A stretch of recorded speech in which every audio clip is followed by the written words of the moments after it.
우리는 지금 사순절 기간을 보내고 있습니다. 그리고 이제 다음 주면 고난주간이 시작됩니다. 아무런 죄가 없으신 주님께서 불의한 세상에 오신 그 자체가 고난의 시작이지만 그 고난의 절정을 이룬 마지막 한 주간을 고난주간이라고 부릅니다. 이제 남은 사순절 기간을 조금은 의미 있게 우리 보냈으면 좋겠습니다. 그저 시간이 되었으니 고난주간이 되고 부활주의를 보내는 것이 아니라 다시 오지 않을 수도 있는 시간이라 생각하며 정말 의미 있는 사순절과 부활주일이 되었으면 좋겠습니다. 그래서 저는 오늘 예수님께서 십자가를 지시기 전 겟세마네 동산에서 하셨던 예수님의 마지막 기도를 통해서 여러분과 함께 하나님의 깊은 은혜를 나누고자 합니다. 오늘 이 짧은 시간을 통해서 예수님의 기도가 저와 여러분의 마음에 깊은 고백으로 다가오는 시간이 되었으면 좋겠습니다. 성경에 기록된 모든 기록이 다 예수님을 가리키고 있지만 오늘 본문의 주인공도 역시 예수님이십니다. 본문 36절을 보시면 예수님께서 제자들과 함께 겟세마네라 하는 곳에 이르렀다고 했습니다. 여기 제자들은 12명이 아니라 11명입니다. 본문의 앞뒤 상황을 보았을 때 가룟 유다는 지금 이 자리에 함께 있지 않습니다. 그런데 예수님은 11명의 제자들 중에서도 특별히 베드로와 세베대의 두 아들만 데리고 겟세마네에 오르셨습니다. 이 시간은 고난주간 중에 목요일 저녁이었습니다. 예수님께서는 금요일 새벽에 체포되시고 재판받으신 후에 십자가에 달려 죽으셨기 때문에 바로 그 전날인 목요일은 죽음을 앞둔 몇 시간을 앞둔 긴장된 순간이었죠.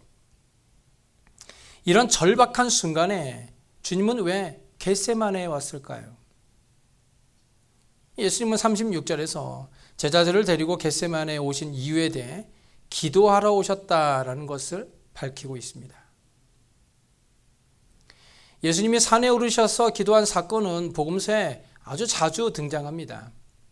하지만 지금의 상황은 그동안에 기도하셨던 상황과는 완전히 다릅니다. 예수님은 죽음을 앞두고 이 땅에서 얼마 남지 않은 시간을 남겨두고 하신 일이 바로 기도였던 것입니다. 우리는 가끔 그런 질문을 하죠. 만약 당신에게 24시간의 시간이 주어진다면, 이제 24시간밖에 남지 않았다면 당신은 마지막 남은 시간을 어떻게 사용하시겠습니까? 그런데 이런 질문조차 사실은 가정이죠. 만약에. 왜냐하면 우리는 우리가 죽는 시간을 알지 못하기 때문입니다. 만약 우리가 앞으로 24시간 후에 죽는다는 사실을 안다면 어떨까요? 지금 이 자리에 이렇게 편안하게 앉아 있을 사람이 있을까요? 아마도 대부분의 사람들은 이제 남은 시간을 어떻게 하면 의미 있게 보내볼까 생각하기는커녕 어떻게 하면 죽지 않을까 발버둥 치다가 남은 시간도 채 못 채우고 죽을지도 모릅니다. 지금 예수님께서는 이제 12시간 정도 후면 자신이 죽을 것을 알고 계셨습니다. 그런데 이 땅에서의 마지막 남은 시간에 기도하러 산에 오르신 겁니다. 그래서 본문 38절을 보시면 당시 기도하러 산에 오르시던 예수님의 심정을 마태는 이렇게 표현합니다. 내 마음이 매우 고민하여 죽게 되었다. 내 마음이 매우 고민하여 죽게 되었다. 우리는 예수님의 이 말씀에서 인간 예수님의 모습을 대하게 됩니다. 자신의 죽음을 내다보는 면에서는 그는 분명 보통 사람은 아니었습니다. 시시각각 되어질 일을 훤히 들여다보신 그분은 하나님의 아들임이 분명했습니다. 그럼에도 불구하고 그는 사람이셨어요. 죽음을 앞둔 그의 모습은 보통 사람과 마찬가지로 고민하고 슬퍼하셨습니다. 그래서 예수님은 그 고민을 제자들에게 털어놓으시며 너희는 여기 머물러 나와 함께 깨어있으라고 부탁을 하죠. 슬픔은 나누면 반이 되고 기쁨은 2배가 된다고 하죠. 여러분은 슬프거나 기쁠 때 어떻게 하시나요? 가까운 사람과 더불어 자신의 고민과 슬픔을 나누는 것은 잘못된 것이 아닙니다. 어떤 고민거리가 있을 때 누구든지 그 고민을 함께 나눌 수 있는 친구가 있다는 것은 참 다행한 일입니다. 만약 여러분이 슬픔의 벽 속에 갇혀 있을 때 그 슬픔을 혼자서 안고 그저 그 벽 속에 갇혀서 고민만 하지 마세요. 우리는 슬픔의 창을 열고 그 벽을 허물고 나와서 우리가 함께 마음을 나눌 수 있는 사람과 슬픔을 함께 나누어야 합니다. 믿음의 가족이 그래서 필요한 것이죠. 우리가 이렇게 매주일 교회에 나와 찬양을 하고 예배를 하고 있지만 하나님을 예배하는 것 외에 함께 교제를 하고 이야기를 나누는 일이 결코 헛된 시간이 아닙니다. 어떤 분들은 교회에 나오면 교회에서는 꼭 성경 공부를 하고 신앙적인 이야기만 해야만 한다고 생각하는 분들도 계십니다. 하지만 우리 주님께서 교회를 세우실 때는요, 하나님을 예배하는 목적 이외에 믿음의 가족들이 서로에게 힘이 되어주고 사랑을 나누는 믿음의 공동체로 세우셨다는 거예요. 그렇기 때문에 우리가 힘들고 어려울 때 서로의 아픔을 위해 기도하고 서로에게 힘이 되어주는 것이 하나님이 보시기에 정말 아름다운 교회의 모습이고, 그렇게 우리가 함께 더불어 살아갈 때 함께 예배하는 의미가 있는 것입니다. 우리가 그저 웃고 떠드는 그 시간에도 우리 하나님께서는 우리의 그런 웃음을 통해서 하나님의 마음을 전하고 사람을 통해 하나님의 마음을 알아가는 시간이 될 수 있다는 것입니다. 그런데 우리에게 슬픔의 때가 왔을 때 우리의 믿음의 가족들과 함께 슬픔을 나누는 것도 중요한 일이지만, 만약 그렇게 사람들과의 대화를 통해 마음을 털어놓는 것으로만 끝나버린다면 우리는 세상 사람들과 다를 것이 없습니다. 사람들과 대화하고 상담하는 것 말고 다른 방안이 없다면 우리가 신앙생활을 해야 할 특별한 이유가 없다는 거예요. 믿음의 사람은 슬픔과 고민을 하나님께 가지고 나아가야 합니다. 사람보다 우리의 마음을 더 잘 아시고 모든 상황을 이해하실 분이 바로 하나님이기 때문에 우리는 우리의 모든 고민과 슬픔을 하나님 앞으로 가지고 나아가야 합니다. 예수님께서 너희는 여기 머물러 나와 함께 깨어 있으라고 부탁하신 것은 그냥 그 자리에 앉아만 있으라는 것이 아니라 함께 기도해 달라는 기도의 요청입니다. 예수님은 지금 마음이 매우 고민하여 죽게 되었으니 그 고민을 제자들과 함께 나누시면서 얘들아, 내 마음이 지금 이렇다. 그 고민을 진정으로 해결해 주신 하나님께 내가 기도하러 갈 테니 너희도 나를 위해 기도해 주어라. 히브리서 4장 16절에서 말씀하고 있는 것처럼 그러므로 우리는 긍휼하심을 받고 때를 따라 돕는 은혜를 얻기 위하여 은혜의 보좌 앞에 담대하게 나아가야 합니다. 우리가 우리의 문제를 하나님 앞으로 가지고 나아갈 때 하나님께서는 때를 따라 돕는 은혜를 우리에게 베풀어 주신답니다. 그렇게 하나님께 나아가는 자리가, 바로 그 자리가 은혜의 보좌가 된다는 거예요. 그렇다면 주님은 어떻게 기도하셨나요? 본문 39절에 조금 나아가사 얼굴을 땅에 대시고 엎드려 기도했다라고 기록하고 있는데요. 똑같은 장면을 누가는요, 그들을 떠나 돌 던질 만큼 가서 무릎을 꿇고 기도했다고 기록하고 있습니다. 그러니까 예수님의 기도 소리가 제자들에게도 들릴 정도에 아주 가까웠던 것이죠. 특히 새벽에는 더 잘 들렸겠죠. 그리고 예수님은 얼굴을 땅에 대시고 엎드려 기도하셨는데요.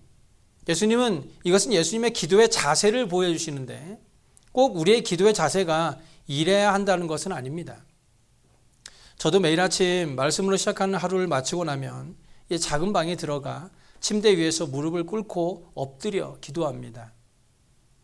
예수님의 이 기도를 따라한 것은 아니지만 그렇게 엎드려 기도하다 보면 저의 기도가 하나님 앞에 조금 더 간절하게 기도해지는 것 같더라고요. 예수님도 지금 하나님 앞에 간절함을 어필하기 위해서 무릎을 꿇고 얼굴을 땅에 대시고 엎드려 기도한 겁니다. 그렇다면 예수님의 기도의 내용은 무엇입니까? 내 아버지여, 만일 할만하시거든 이 잔을 내게서 지나가게 하옵소서. 그러나 나의 원대로 마시옵고 아버지의 원대로 하옵소서. 여기 할만하시거든 이라는 말은요, 만일 그것이 가능하시다면 이라는 뜻입니다. 지금 예수님이 하나님께 기도하는데 만일 그것이 가능하다면 이라고 하시는 예수님의 말씀이 조금 이상하기도 합니다. 예수님은 누구보다도 하나님께는 불가능이 없다라는 것을 잘 알고 있었을 거예요. 그런데 지금 그런 예수님이 하나님을 향하여 하나님, 만일 하나님이 할 수 있으시다면 이라고 말씀하고 있는 거죠. 저는 예수님의 이 말씀에서 참으로 인간적인 예수님의 모습을 보게 되었습니다. 죽음이라는 것은 누구에게라도 다 두려운 겁니다. 그런데 지금 예수님은 자신의 죽음을 내다보고 있어요. 앞으로 12시간 후면 자기가 죽게 됩니다. 그냥 죽는 것도 아니죠. 모든 사람들의 소원처럼 그저 자다가 죽게 해달라는 기도가 아니에요, 지금. 예수님은 자신이 고통과 수치의 십자가를 지고 죽어야 할 것을 이미 아셨던 거예요. 그런 고통스러운 죽음을 알면서도 그 길을 가야만 한다는 사실이 예수님의 마음을 얼마나 슬프게 했을까요? 예수님은 지금 마치 아버지이신 하나님이 자신을 버린 것 같은 느낌을 받은 겁니다. 그래서 내 아버지요, 할 수 있거든, 할만하시거든 이 잔을 내게서 지나가게 하옵소서라고 기도하신 것입니다. 여기서 예수님이 말씀하신 잔은요, 이사야 51장 17절에 나오는 여호와의 분노의 잔과 같은 것이고, 예레미야 25장 15절에 여호와의 진노의 잔을 의미하는 겁니다. 이 잔은 사람들이 기뻐서 즐기는 잔이 아니라 사람이 겪을 수 있는 가장 큰 고통의 잔을 의미하는 거예요. 그러니 인간 생각으로는 그저 잔을 피할 수만 있다면 피하고 싶었을 겁니다. 예수님은 태초부터 하나님과 더불어 복된 교제를 나누신 분이죠. 그런데 지금 그런 아버지에게서 얼굴을 돌림당해야만 한다는 것이 너무 고통스러운 겁니다. 예수님은 그런 십자가의 고통에 쓴 잔을 홀로 마셔야 했던 거예요. 이것은 단순한 죽음에 대한 두려움이 예수님으로 하여금 고민하여 슬퍼하게 한 것이 아닙니다. 예수님에게 다가오는 이 시련의 두려움은 그것이 하나님의 손에서 진노의 잔을 받아 마시는 것을 의미하기 때문에 더욱 마음에 고통이 심했던 것입니다. 그렇다면 그런 쓴 잔을 예수님은 굳이 왜 마셔야만 했을까요? 그것은 바로 저와 여러분의 때문이죠. 예수님은 저와 여러분의 죄를 사하시기 위해, 그래서 이 잔을 마시기 위해 이 땅에 오셨기 때문에 결국 나의 원대로 마시옵고 아버지의 원대로 하옵소서라는 기도를 할 수밖에 없던 거예요. 이렇게 첫 번째 기도를 마치고 제자들에게 오셨습니다. 40절이죠. 너희가 나와 함께 한 시간도 이렇게 깨어 있을 수 없더냐? 기도를 부탁했던 제자들이 자고 있던 겁니다. 주님은 제자들이 함께 깨어 기도하기를 기대했어요. 그런데 기도로 주님을 돕기는커녕 자신들을 위해서조차 깨어있지 못하는 제자들을 보았습니다. 저 같았으면 자고 있는 제자들에게 불호령을 내렸을 겁니다. 지금 나는 죽음을 앞두고 내 마음이 너무 힘들어서 기도하러 가는데, 나를 위해 기도해달라는 부탁을 했는데 와서 보니 자고 있는 모습을 본다면 얼마나 서운하겠어요. 너희들은 내 마음을 아냐? 그런데 예수님은 그런 제자들을 이해하시죠. 마음에는 원이로되 육신이 약하도다. 내가 너희 마음을 다 안다. 단지 너희의 육신이 피곤해서 그런 거지. 예수님이 정말 대인배 아닙니까? 그런 상황에서도 민망해할 제자들을 위로하시는 모습에 제 자신이 정말 부끄러웠습니다. 저도 사람인지라 주일날 성도들이 많이 나오지 않으면 제 마음이 참 힘들 때가 있어요. 목회라는 것이 인원이 많고 적음에 있지 않다는 것을 너무나도 잘 알고 있지만 그래도 눈에 보이는 숫자에 나도 모르게 위축이 되더라고요. 물론 마음으로는 나오지 못하는 모든 성도들을 이해는 하지만 이 속상한 마음은 어쩔 수가 없더라고요. 그런데 예수님은 육신이 연약해서 그런 거지 마음까지 없었던 것은 아니니까 괜찮다라고 하시는 말씀이 저의 마음을 질책하면서도 동시에 위로해 주는 것 같았습니다. 그래도 괜찮다. 예수님은 제자들을 위로하시고는 다시 기도하러 가십니다. 그리고 이렇게 기도하시죠. 내 아버지여, 만일 내가 마시지 않고는 이 잔이 내게서 지나갈 수 없거든 아버지의 원대로 되기를 원하나이다. 처음 기도하실 때는요, 이 잔을 피했으면 좋겠다. 될 수 있으면 내가 받지 않았으면 좋겠다라고 했는데 이 두 번째 기도하실 때는 아버지의 원대로 되기를 원합니다라고 합니다. 자기가 원하는 소원보다는 아버지의 뜻대로 되기를 원한다고 분명하게 고백하고 있죠. 예수님의 기도를 잘 보시면 첫 번째에서 두 번째로 넘어오면서 변화된 결단이 있다는 것을 발견할 수 있습니다. 우리의 기도에도요, 변화가 있어야 합니다. 우리가 매일 기도하는 것도 좋은 것인데 매일 똑같은 말만 계속해서 반복한다면 그 기도를 하나님이 좋아하실까요? 물론 누구보다 인내가 많으신 하나님께서 그럼에도 불구하고 우리의 기도를 들어주시겠지만 기도를 통해 하나님과 대화를 한다고 생각해 보면 마치 술을 마신 사람처럼 매일같이 같은 말을 계속 반복한다면 그 대화에 무슨 의미가 있습니까? 우리가 매일 같은 기도를 반복하는 이유는 대부분 그 기도가 이루어지지 않았기 때문입니다. 그렇다면 여러분이 매일 반복하는 그 기도의 제목들을 한번 돌아보세요. 그 기도가 하나님의 뜻을 이루기 위한 기도인가요? 아니면 여러분이 어떠한 것을 얻기 위해 하는 기도인가요? 우리는 오늘 예수님의 기도에서 이 기도의 바른 자세를 배울 수 있습니다. 그것은 기도가 하나님의 뜻을 세우는 기도가 되어야 한다는 거예요. 기도는 하나님께 내 소원을 밀어붙이는 것이 아닙니다.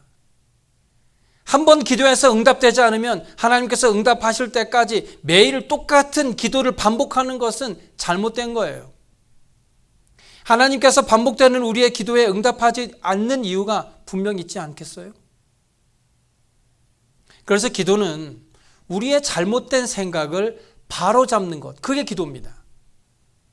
나는 이렇게 생각하고 나는 이렇게 되기를 바라고 있지만 그런 방향이 하나님께서도 원하는 길인지를 깨닫기 위해 기도하는 것이지, 내가 가고 싶은 길로 하나님께서 뜻을 바꾸셔서 내가 그는 앞길로 훤히 비춰달라라고 요구하는 것이 우리가 하는 기도가 아니라는 거예요. 이제 예수님은 두 번째 기도를 마치고 제자들에게 왔는데 제자들은 이제 아예 드러누워 잠을 자고 있습니다. 그런데도 예수님은 그런 제자들을 이해하려고 애를 씁니다. 그들의 눈이 피곤하니까 그렇지. 이해하려고 마음을 먹으면 다 이해가 됩니다. 오죽 피곤했으면 그랬을까. 우리 옆에 계신 분에게 한번 말씀해 보시겠어요? 많이 피곤하시죠? 이해합니다. 이해합니다. 오죽하셨으면 그랬을까요? 오죽하셨으면 그랬을까요?